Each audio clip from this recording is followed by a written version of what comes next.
Syria's Prime Minister announced today that most cabinet ministers had returned to work following the overthrow of President Bashar Al-Assad. Though some state employees failed to resume their duties, a United Nations official reported that the country's public sector had experienced a complete and abrupt halt. Meanwhile, streams of refugees returned to Syria from neighboring countries seeking peace and searching for relatives lost during Assad's oppressive rule. Challenges already loom for the rebel alliance, now controlling much of Syria, led by Ahmad al-Sharaa, formerly known as Abu Muhammad al-Golani, a former senior al-Qaeda figure who severed ties with the group years ago. The alliance has promised representative governance and religious tolerance.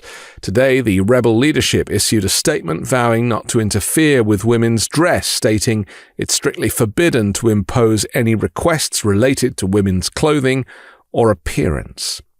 2 days after the rebels took Damascus, government services remain largely inactive as many state workers ignored calls to return.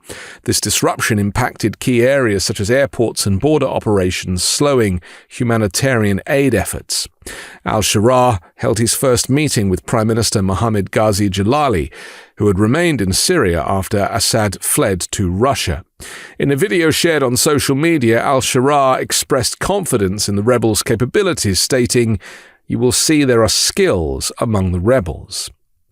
Israel, meanwhile, confirmed airstrikes on suspected chemical weapons sites and long-range missile facilities to prevent their seizure by extremist groups. Additionally, Israeli forces temporarily seized a buffer zone in Syria following the withdrawal of Syrian troops. Israeli Foreign Minister Gideon Saar emphasized the country's focus on national security, while reports suggested the strikes targeted weapons depots and defense infrastructure. In northern Syria, Turkish-aligned opposition forces captured Manbij from Kurdish-led groups backed by the United States, underscoring the fractured state of the country even after Assad's departure. Meanwhile, Russia announced that Assad had been granted political asylum, though Kremlin officials declined to disclose his location. President Vladimir Putin reportedly has no plans to meet with the ousted leader, so they say. Damascus was relatively calm today as life cautiously resumed. While many shops and public institutions remained closed, civilian traffic returned to the streets, though public transportation was unavailable. Long lines formed outside bakeries and food stores, and celebrations persisted in public squares. The fall of Assad, a longtime ally of Iran and Hezbollah, has been met with mixed reactions internationally. While Israel welcomed his ousting, concerns remain over what comes next for the region. The collapse of Assad's regime has also exposed the limits of Russia's influence in the Middle East. Observers note that losing its only ally in the region has weakened Russia's standing, potentially complicating its position in future negotiations, including those related to Ukraine.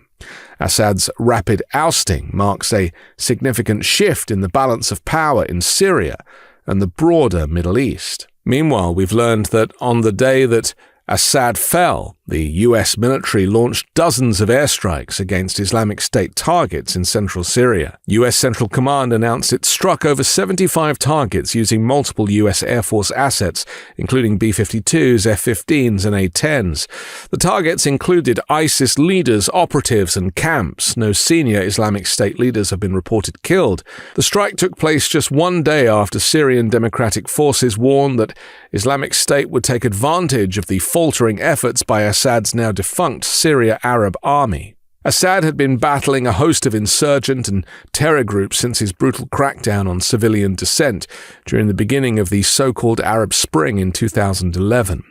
Assad's regime was responsible for imprisoning and murdering hundreds of thousands of civilians during that period.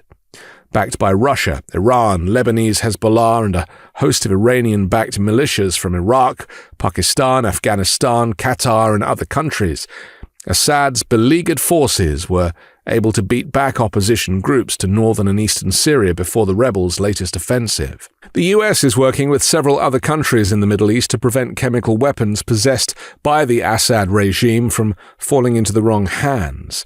The US and its allies are concerned that the collapse of the Syrian army and other security forces and the chaos engulfing the country will allow terrorist groups to seize dangerous weapons held by the former Assad regime. The regime used chemical weapons against Syrian civilians in 2013, violating the red line that President Barack Obama had set a year earlier when discussing what would trigger US military intervention. Over the past 48 hours, the Israeli Air Force has conducted strikes against dozens of Syrian military bases, arms depots and facilities that were part of Syria's chemical weapons and ballistic missile programs. President Joe Biden laid out US policy regarding the crisis in Syria for the remaining 43 days of his administration in a speech yesterday. Biden said he will speak to Middle East leaders in the coming days and send senior U.S. officials to the region to discuss the situation. We will engage with all Syrian groups to establish a transition towards an independent, sovereign Syria that serves all Syrians, Biden said.